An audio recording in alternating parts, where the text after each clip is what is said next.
dans ses bras. Bonjour, mon ami. Je suis Paradox et bienvenue dans ma vidéo. Perceberei que o pai é bilíngue, né? Tamo aqui pra mais um vídeo de Kimetsu no Yaiba, meus queridos. E apesar desse episódio ter sido mais tranquilo, a gente conseguiu ver mais um pouquinho do Hashira da Névoa e também a gente viu o boneco do Yorichi. Muito top a propósito. Mas antes da gente começar esse vídeo, já se inscreve e deixa seu like pra ajudar a gente a bater a meta de 1000 inscritos. Vamos lá, rapaziada. O episódio já começa com o Hashira da Névoa, né, o Muchiro, tentando pegar uma chave com o garoto. E o pobre jovem falando que não ia entregar a chave e que não ia ensinar pra ele como é que o boneco funciona. Enquanto isso, o Tanjiro tava escondidinho, ouvindo a conversa e perguntando pra ele mesmo o que ele faria.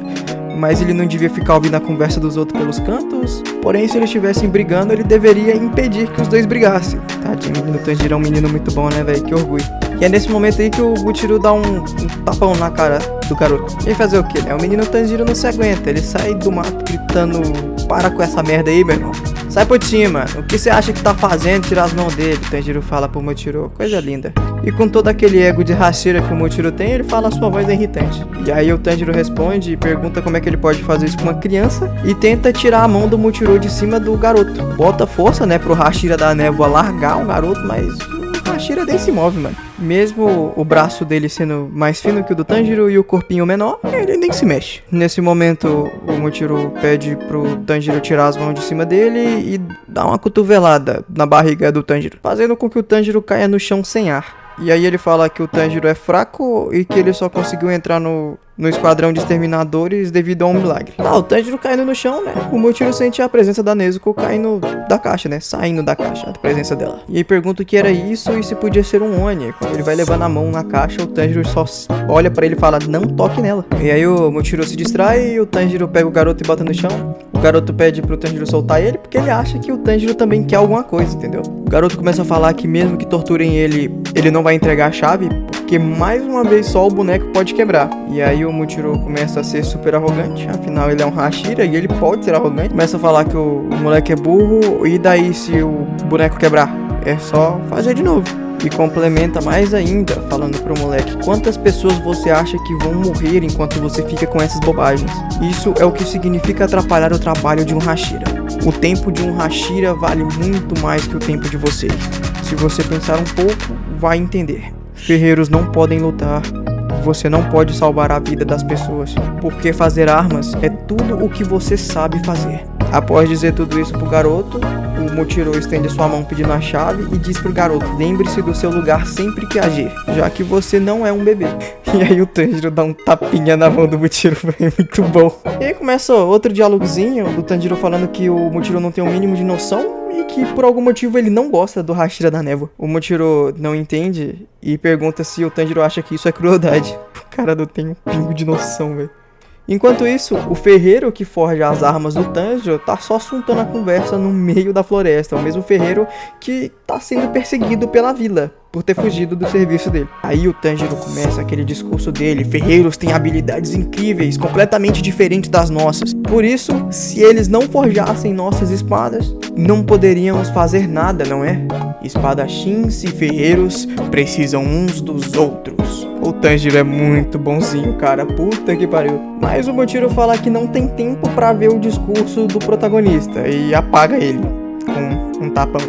O garotinho fica desesperado, né, porque ele não pode fazer nada, ele não pode carregar o Tanjiro sozinho. E é nesse momento que o ferreiro dele se voluntaria pra poder carregar ele, né. Porém, o Tanjiro acaba acordando e o ferreiro dá o pé porque ele não pode ser visto pelo Tanjiro. Aparentemente o garoto tá ajudando o ferreiro.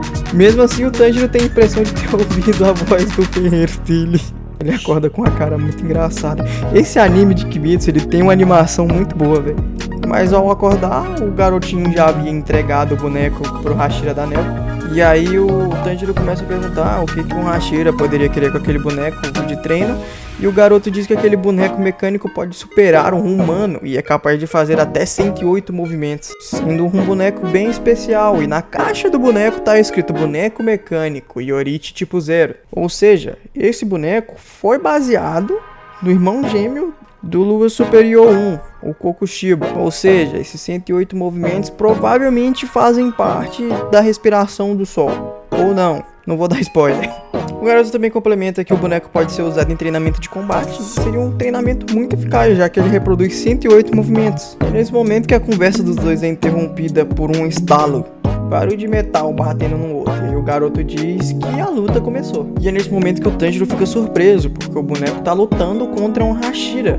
E aí o garoto começa a explicar que é um boneco mecânico criado pelos ancestrais dele. E aí o Tanjiro pergunta por que o boneco tem 6 braços. O garoto explica pro Tanjiro que o boneco foi baseado num guerreiro de verdade. E que não daria pra replicar o movimento desse guerreiro no boneco se o boneco não tivesse os 6 braços. E aí o Tanjiro começa a olhar pro boneco e diz que aquele rosto era familiar pra ele. O Tanjiro começa a perguntar quem que era o espadachim. O garoto diz que não sabe muita coisa sobre ele, já que o espadachim viveu há 300 anos atrás. O Tanjiro fica surpreso e pergunta se o boneco nunca quebrou em todos esses anos. O garoto começa a responder, dizendo que a tecnologia usada no boneco é impressionante e incrível e que mesmo hoje eles não conseguem acompanhar. Fala que se o boneco quebrasse, eles não teriam como consertar. Ele, no caso, né, não teria como consertar. Diz que o pai dele faleceu de repente e que ele não tem irmãos. E que a manutenção do boneco era passada de geração em geração pela família dele. E que isso agora era dever dele, né? A manutenção do boneco era obrigação dele. Porém, ele não poderia fazer isso, já que ele não leva jeito pra espadas e nem pra conserto de boneco. E aí o Tanjiro entende o porquê que o garoto estava tão transtornado, não querendo deixar o Hashira utilizar o boneco de treino. Nesse mesmo momento, o Tanjiro começa a acompanhar a luta de novo e começa a perceber o tanto que o Hashira da Névoa é incrível, que mesmo tendo a idade do Tanjiro e um corpo menor, ele ainda era um Hashira. E é aí que o corvo do Hashira da Névoa aparece. Mano, como eu odeio esse corvo, cara. O corvo começa a se gabar que o Muchiro é descendente de um usuário da respiração do sol, que o Muchiro era um gênio e que ele tá numa dimensão completamente diferente da deles. E nesse momento que o Tanjiro começa a pensar se ele é realmente incrível assim, ele olha pra luta e responde pro corvo, mas ele não está usando a respiração do sol, não é? E aí o Tanjiro começa a se lembrar do sonho que teve com o Iorichi.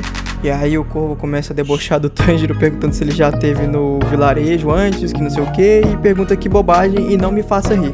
Que é meio, né? O Tanjiro conhecer o Iorichi seria impossível, né?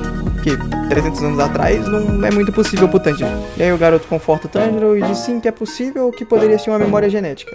Beleza, passa essa parte aí.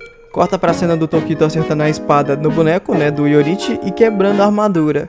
O garoto Kotetsu foge e o Tanjiro vai atrás dele, ele acaba encontrando o garoto em cima da árvore, conversa com ele. Começa a ser bem irmão mais velho dele, diz que ele vai ajudar o garoto, que não sei o que o garoto tem um futuro pela frente. O garoto começa a chorar triste, né, porque ele acha que tudo vai acabar na geração dele. O Tanjiro diz que gostaria que o garoto não desistisse, né, e que era pra ele parar de falar dele mesmo daquele jeito. O Tanjiro conta sobre a ambição dele de derrotar o Muzan, né, bem discurso no jutsu, e convence o garoto a voltar e ver a luta. A voltar, eles começam a conversar, ele descobre que o Kotetsu tem 10 anos e o Tanjiro se lembra que ele tinha um irmãozinho, que provavelmente teria 10 anos, né? Eles acabam encontrando o Hashira da Névoa no caminho. Ele já tinha terminado o treinamento e ele avisa que a katana dele quebrou e que ia levar a katana do Iorichi com ele. Lembrando que a katana do Iorichi estava com um dos braços do Iorichi pregado nela. Logo em seguida ele joga a katana quebrada dele na cabeça do Tanjiro e pede pro Tanjiro descartar a katana dele. E mesmo tendo feito isso, o Tanjiro não sente cheiro de maldade vindo dele, só do corvo, que ele exala a maldade. Logo em seguida ele vai atrás do Kotetsu, né? O Tanjiro fala pra ele o Kotetsu conferir um boneco, levanta o boneco e começa a dar ignição nele, né? Girar a chavinha pra ele pegar a corda. Eles pensam que o boneco não vai funcionar e as engrenagens começam a rodar do nada. Então o boneco entra em pose de ataque e aí eles percebem que ele ainda funciona. E é nesse momento que a personalidade do garoto muda completamente e ele pede pro Tanjiro treinar com o boneco, né, para que ele se torne mais forte que o Hashira da Névoa. E diz que ele daria o total apoio pro Tanjiro, meio que como uma vingança, né, contra o Tokito.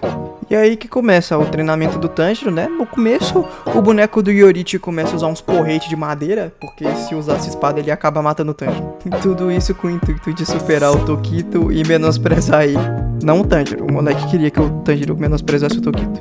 Lembrando que o garoto tava servindo como um treinador pro Tanjiro, ele pegava pesado, tá? Após 5 dias de treinamentos com o Tanjiro, o garoto resolve que tá na hora do boneco usar a espada e o Tanjiro só pensa que vai morrer. E aí o garoto diz que vai deixar o Tanjiro sem água e sem comida. Ele até fala que tava sobrevivendo só por causa da água da chuva. E aí no meio desse treinamento, onde o Tanjiro não dormia, não comia nem bebia água, ele acaba perdendo a consciência e mostra que ele quase morreu e atravessou a ponte para outro mundo. Porém ele cai no rio, aí ele se sente tocado por um monte de mão, se sente 100% confortável e começa a sentir um cheiro novo. Esse cheiro basicamente indicava pro Tanjiro qual que seria o próximo movimento do oponente dele. E é nesse momento que o Tanjiro consegue desviar de um ataque mortal do boneco e acertar um tapinha de espada no boneco. Após fazer isso, o garoto dá um pouco de comida pro Tanjiro e volta a treinar de novo. Nessa parte do treinamento, o Tanjiro diz que já pode ver muito melhor do que antes os movimentos do boneco. Beleza, no meio da luta, o Tanjiro começa a atacar firmemente o boneco, desvia dos ataques, e quando ele vai dar um golpe certeiro nele, com toda a força, ele fica com dó, porque se ele acertar o ataque, provavelmente o boneco vai quebrar. Nesse momento, o garoto grita pro Tanjiro que não era pra ele se segurar, que era pra ele atacar mesmo com toda a força, que não tinha problema se o boneco quebrasse, que ele daria um jeito de consertar ele. Então o Tanjiro acerta o boneco com tudo que ele tem. O Tanjiro cai de bunda no chão e a espada que o garoto emprestou pra ele quebra. Nesse mesmo momento, o boneco também começa a desmontar. A cabeça do boneco quebra e dentro dele tem uma espada de 300 anos atrás. Mas a revelação do que é essa espada fica pro próximo episódio de Kimetsu no Yaiba, que vai sair no próximo domingo, e eu vou tentar trazer o resumo no domingo.